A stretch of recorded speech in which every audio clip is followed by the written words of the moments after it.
Salve rapaziada, eu sou o Arthur e você está no canal Patrulheiro da Noite. E hoje eu gostaria de trazer um vídeo com um teor um pouquinho mais polêmico, né? Já que eu quero falar a respeito da representatividade, né? Que é justamente um dos pilares fundamentais de Jornada nas Estrelas, né? Porém, talvez não seja necessariamente a representatividade que você está pensando, tá? Então, vamos lá. Primeiramente, já vai deixando seu like, pois cada like é um Goblin a menos no mundo.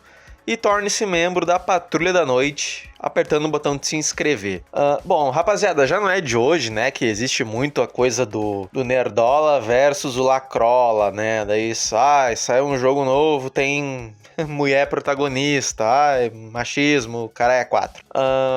Star Trek, né, foi ao ar originalmente entre 1966 e 1969, certo? Era outro tempo, era a Guerra Fria, né? Muitas pessoas, né, realmente não tinham representatividade racial na televisão. E Star Trek sempre foi, tanto por fãs progressistas quanto por fãs conservadores, sempre foi considerado pioneiro, né, nesse quesito. E isso sempre foi louvado por todos os fãs, seja de um lado, seja de outro. Né? Então, na ponte da Enterprise, nós tínhamos o Kirk, né, que era um homem branco. Nós tínhamos o Spock, que era uma figura bem mais misteriosa, né, bem mais, como eu posso dizer, exótica, né? A gente não podia afirmar que ele era branco 100%, porque ele também parecia, né, tinha traços mais asiáticos, né? Tanto que tem um episódio onde eles voltam no tempo, acho que é a Cidade à Beira da Eternidade, se eu não tô enganado, onde o Kirk fala, né, que o meu amigo aqui, ele tem orelhas pontudas porque ele tem uma condição rara e é chinês. Ele fala algo semelhante a isso. A gente tem a Uhura, obviamente, com a mulher negra, né, na ponte da Enterprise. Inclusive, o primeiro beijo interracial da televisão foi justamente entre o Kirk e a Uhura. Era uma época, né, pós ali Segunda Guerra Mundial. Nós tínhamos um asiático, né, que era o Sulu. O ator, me escapou o nome do ator, tá? Mas ele era americano, no caso. Ele era descendente de asiáticos, tá? E nós tínhamos também o Chekhov, né, que era um russo, em plena Guerra Fria. Toda essa variedade, né, de pessoas sempre foi, como eu disse, algo muito louvado dentro da fanbase de Star Trek, tanto por progressistas quanto por conservadores. Isso sempre foi um ponto pacífico, né, entre as pessoas, entre os fãs. Porém, Star Trek foi além disso, né? Poderia ter, obviamente, ficado, né, entre aspas, só nisso, só que não é só, isso já é coisa pra caramba, né, pros anos 60. Porém, foi muito além disso, né, e aqui eu vou dar exemplos da série clássica e também da nova geração. Porque, além de Star Trek nos ensinar representatividade, né, étnica, digamos assim, Star Trek nos ensinou que existe outro tipo de representatividade que é tão importante quanto, né, a anterior já citada, que é a representatividade, né, e a variedade de pensamento, certo? E de ideias, e o debate e o confronto destas ideias. Já dizia o Spock, infinita diversidade, infinitas possibilidades. Pois bem, como é que funcionava na série clássica? Lá nós tínhamos o trio principal, que era Kirk, Spock e McCoy. O Spock, ele é um vulcano, e os vulcanos, eles têm o hábito, né, do culinar, né? Ou seja, expurgar as emoções e tornar-se um ser de pura lógica, quase um computador. O McCoy, por outro lado, ele é 100% humano, e ele é, apesar de ser médico e cirurgião, ele se deixa levar pelos sentimentos dele em diversas oportunidades. E o Kirk era o polo que ficava entre os dois, né? Então, quando surgia um problema, o Spock dava uma solução 100% lógica e pragmática, e por várias vezes, né, o McCoy sempre berrava com o Kirk e falava: você não pode prestar atenção no que esse maníaco de orelhas pontudas aí tá te falando, porque isso daí tá errado, isso daí é desumano e tal. E cabia ao Kirk mediar os dois. Inclusive, em vários momentos, o McCoy, ele contradizia o Spock de propósito lá para provocar, né? Claro que poucas vezes o Spock revidou, né? Mas, enfim. Isso independente se o problema que eles enfrentavam era um problema prático, então, sei lá, o reator da Enterprise foi afetado e vai explodir. Ou fossem problemas mais de cunho social ou mesmo filosófico, né? Como, por exemplo, quando o Kirk, eles voltam no passado, daí ele se apaixona por uma mulher no passado, mas ele não pode salvar ela, né? Ela morre e ele não pode salvar, e ele tem que lidar com isso, né? Então, é de uma corrente, por exemplo, um pouco mais filosófica e sentimental aí, enquanto existem outros episódios que apresentam problemas 100% raciais, como é o caso onde tem duas entidades, né? Um que ele é branco e preto, e o outro é preto e branco, mas os dois são divididos no meio, né? Isso era uma analogia óbvia. Independente do caso que fosse, tá? Sempre existia vários pontos de vista, certo? Sempre tinha um que tinha uma ideia A, o outro tinha uma ideia B e um terceiro tinha uma ideia C. Esse sempre foi o cerne de Star Trek. Essa sempre foi a graça, foi a apresentação de problemas e a resolução desses problemas. Não necessariamente ser na porrada, mas às vezes, né, num sentido mais diplomático da coisa. E na nova geração, como é que funcionava? Acho que fica mais fácil de eu conseguir explicar para vocês, né, esse conceito de diversidade em Star Trek na nova geração. Vamos lá, a Enterprise D se deparava com um problema, então o Sr. Data, como piloto, né, ele captava aquele problema, ele dizia qual era o problema em voz alta, né, ali na ponte, informava todos ali os oficiais da ponte. Em seguida, o Riker, ele trazia mais informações acerca daquilo ali e dava a ideia dele do que deveria ser feito. Então, às vezes, a Deanna Troi também participava, né? Ela que era uma Betazed, né? Betazeds, eles têm poderes empáticos, né? De sentir um pouco das emoções dos outros, né? E as intenções também. E ela, a partir do ponto de vista dela, dava uma parte da opinião. Aí, nisso, o Picard pensava, né? Falava ele o ponto de vista dele.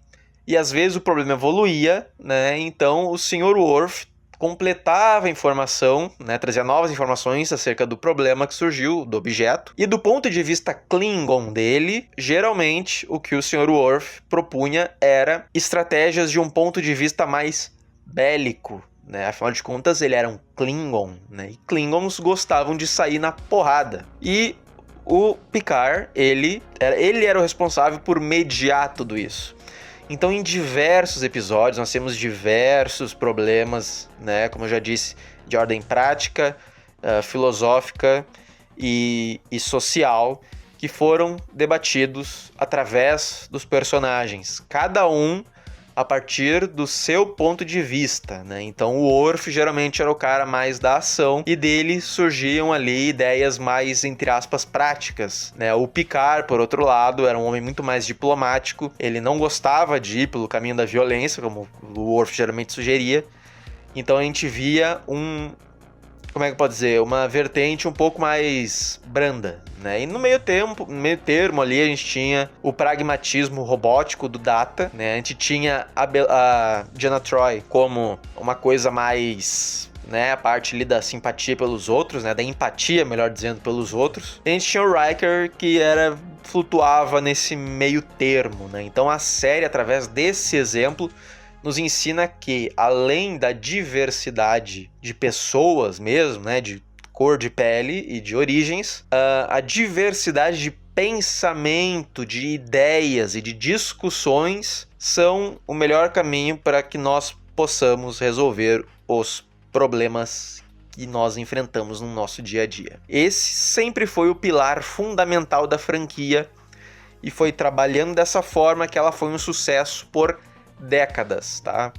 E aqui eu começo a dar as minhas primeiras pinceladas a respeito de Star Trek Discovery, que eu apelidei carinhosamente de Shit-Discovery, né? Porque é uma merda aquela série. Em Shit-Discovery, nós temos pessoas, né, que estão por trás da série, que têm um pensamento político X, e eles não aceitam de forma nenhuma pessoas que tenham outro tipo de pensamento. Ou seja, isso se traduz na série, né, em prática, na tela, da seguinte forma. Nós temos a personagem da Michael Burnham, onde ela, né, ela era órfã e foi criada pelo Sarek, né, que é o pai do Spock, então ela é meia irmã adotada do Spock. Aí a gente tem várias cagações de regra, principalmente no canon, porém, essa personagem, ela é o pior tipo de Mary Sue possível. porque ela é especialista em tudo, né? Então, assim, a gente não sabe exatamente no que ela é formada, porque a cada episódio, a cada problema que aparece, ela tira um certificado novo do bolso para provar que ela consegue resolver tudo, né? E todos os planos dela, como ela é uma personagem tenebrosamente escrita, todos os planos dela se resumem a sair trocando tiro, né? E resolver tudo na porrada. E principalmente na sorte também, né? Porque, enfim, tem exemplos que eu vou dar, mas vai ser nos vídeos onde eu falo apenas sobre shit discovery, tá?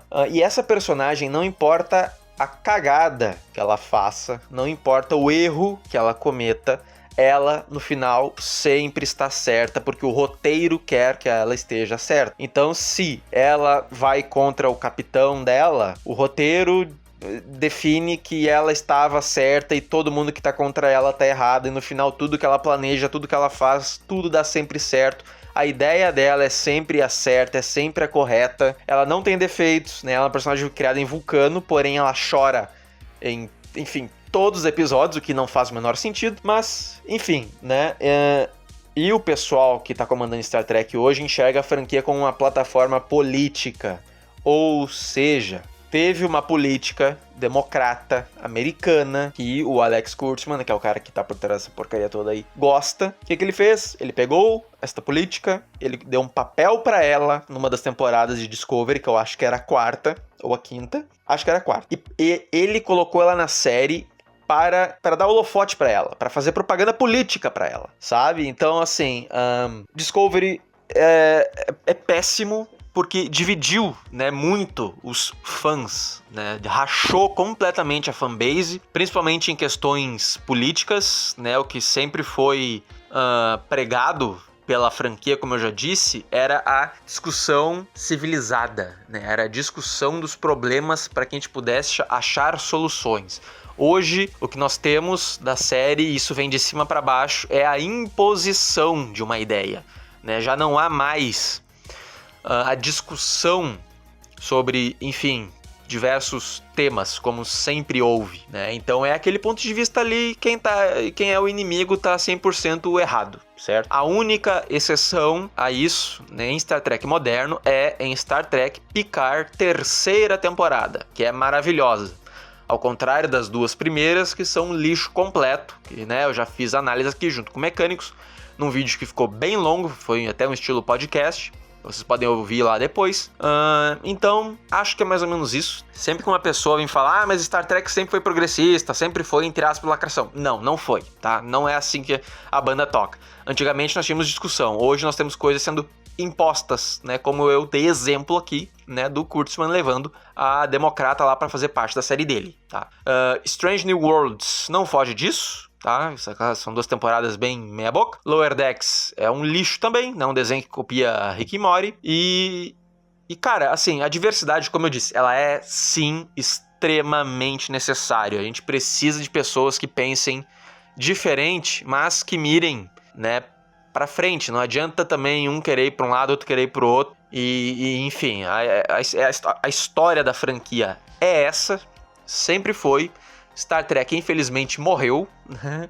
Muito pelos roteiros ruins, né? E racha no fandom. Infelizmente, né? Dá pra dizer que sim, a lacração matou o Star Trek, né? Assim como matou várias outras franquias nesse negócio de querer ficar impondo regra, impondo forma de pensar e dividindo as pessoas. Star Trek nunca foi isso, tá? Deixa aí na zona dos comentários a sua opinião, porque eu quero ouvir ela, tá? Eu respondo, tá? Eu respondo. No mais, deixa aí o teu like, te inscreve e deixa o teu comentário. Então, valeu e até a próxima.